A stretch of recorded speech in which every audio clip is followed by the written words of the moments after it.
So, Mike, what is the difference between a mortgage broker and a bank?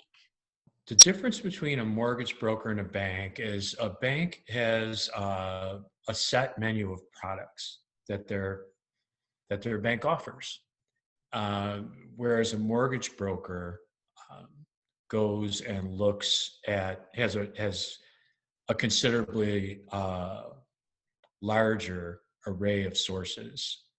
So, what you would typically experience with a mortgage broker would be maybe programs that are a little more obscure, that maybe would meet certain situations much better. Like, for instance, someone that's self employed that perhaps doesn't show an incredible amount of income, but they have really good credit and they have tremendous cash flow, through their bank account. So a lot of banks won't touch that. Generally not. Some of the smaller ones will, locally, like Akron or Evans. But generally speaking, larger banks won't, just because the documentation level that they need to sell the mortgage on the secondary market after you buy the house is just not going to be there. So that would be one of the main differences why you'd want to go to a mortgage broker.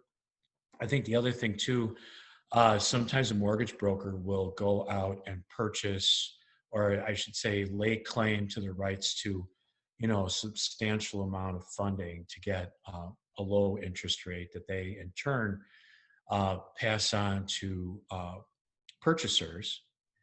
And so sometimes I've actually had people that were getting a lower rate, getting their loan placed at, let me just say, Bank ABC, and they called Bank ABC, and the rate that they were quoted was actually higher. So, I mean, it's crazy how the whole funding thing works. So one thing, make sure and dial into our. We're gonna have a video too on how do you know the difference. How do you really compare loans between different banks, like products that you're being offered? So make sure and check in with us on that one too. All right, thanks.